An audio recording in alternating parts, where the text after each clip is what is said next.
High ছেলে, তুই আমার দিকে তাকাস কেন? আমার দিকে তাকাবি না বলছি। আমার দিকে তাকাইলে তোর চোখ উপড়ে ফেলবো। হাই দুষ্ট মেয়ে কোথাকার, তুই কি করে বুঝতে পারলি আমি তোর দিকে তাকাইছি?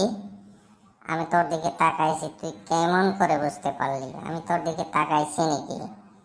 তার মানে তুই কি আমার সঙ্গে ঝগড়া করতে চাস?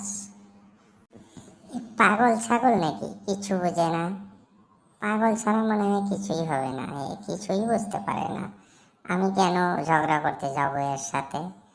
পাগল কোথাকার, যাও এখান থেকে যাও। এই মেয়ে, আমাকে কিন্তু পাগল বলবে না, আমার কিন্তু মাথা গরম হয়ে যাচ্ছে। আমি কেন পাগল হতে যাব? পাগল তো তুমি। কোথাকার পাগল মেয়ে, যাও এখান থেকে যাও, আমি তোমার সঙ্গে কোনো কথাই বলবো না। বুঝতে পেরেছি, এর দ্বারাই কোনো কাজ হবে না। এ আসলেই পাগল, একে দিয়ে কাজ হবে না, এর সঙ্গে কথা বলে কোনো লাভই নেই। থাকো তুমি, আমি চলে গেলাম।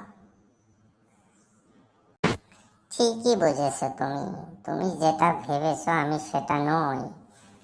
তুমি যেমন ছেলে আমায় ভেবেছো না, আমি সেমন ছেলে নই। তোমার মতো মেয়ে আমার পিছনে পিছনে অনেক ঘুরে বেড়ায়, আমি কাউকে পাত্তা দেই না, বুঝতে পেরেছো? বাপরে আমার দিলের পুরুষ, কত না ভালো তুমি, কত না সুন্দর। তোমার মতো কত ছেলে আমার পেছনে ঘুরে বেড়ায়, আমি কাউকে পাত্তা দেই না। তোমাকে আমি উপজেছে এসেছি বলে তুমি আমাকে অমন করে বললে, ঠিক আছে হবে, চলে গেলাম।